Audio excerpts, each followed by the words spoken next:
صدمه مدهش روز 21 ایول یک عائله را در نویه عبدالرحمن جمعی نابود کرد. پدر خانواده بار آخرین دیدار با روی سرد جسم بیجان فرزندان و همسر از روسیه آمد. بالتوبا یلداشف ساکن دهه شیرآباد نویه عبدالرحمن جمعی که در صدمه روز 21 ایول 3 فرزند و همسر و مادرش را از دست داد گفت جسد 2 طفلش را بعد 3 روز حادثه از ساحل دریای وخش پیدا و به خاک سپردند.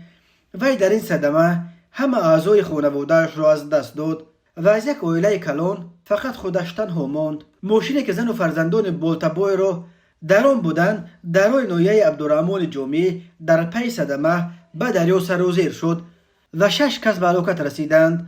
2 نفر دیگر مجروح شده در بیمارخانه بستری‌اند.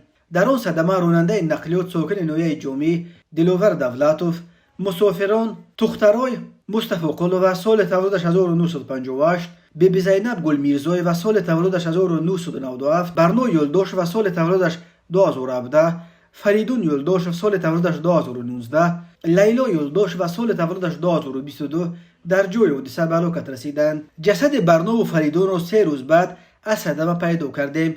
بعد تشخیص در بیمارخانه نویه به خاک سپردیم، گفت بالتبا یلداشف. با گذشت بیشتر از 10 روز صدمه مقامات ملیسه و دادستانی ولایت قتلان از میان ساکنان نویه شاهد میجویند.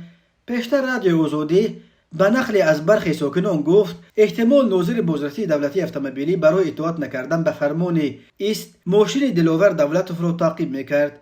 وزارت کارهای داخلی تاجیکستان در یک اظهارات دست داشتن ناظران بازرسی دولتی اتومبیلی را در این صدمه رد کرد. چند تن ساکنان دهه چشم سرای نویه جمعی که صدمه در حدود دهه مذکور رخ داد در صحبت با رادیو آزادی گفتند که هم از مقامات دادستانی ولایت قتلان و هم از شعبه ملیسه نویه اومده از آنها در این باره پرسیدند. امید ساکن نویه در لحظه صدمه چند قدم دورتر از جای حادثه به تعمیر بنای مشغول بود.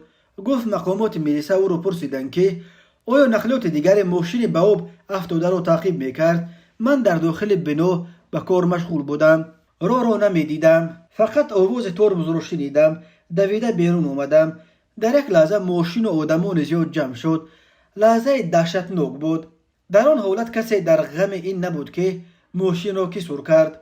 از چند همسایه هم همین سوال را پرسیدند. گفت او به اطلاع مقامات بازرسی دولتی اتومبیلی صدمه ساعت تقریبا 15:03 رخ داده است. در ساعتی که به دلیل گرما کوچه ها تقریبا بی آدم است و پیدا کردن شاهد کار مشکل است. دوربین نظارتی در مغازه حاجی رحمت الله در دهه چشمسار نویه در فاصله تقریبا 150 متر از جای صدمه یگانه شاهد حادثه است. دستگاه ثبت نوارهای این دوربین را مقامات 1 روز بعد از صدمه با خود بردند. یک ساکن دیگه که نخواست نامش ذکر شود گفت هنگام بردن دستگاه ثبت کارمندان مقامات نخست نوارهای آن را در تلفن‌هایشان ثبت کردند. در کامera آمدگی است. ماشین اول سخت می رود، ماشین دوم آهسته تر. در چخوری ها آهسته هی می کند.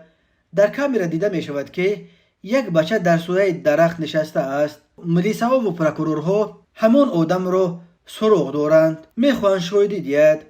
هرچند مقامات دست داشتن کارمندان بازرسی دولتی اتومبیلی را در تعقیب ماشین رد می کنند، اما برای تصدیق این شرح خود نوارهای دوربین نظارتی را هم نشر نمی کنند.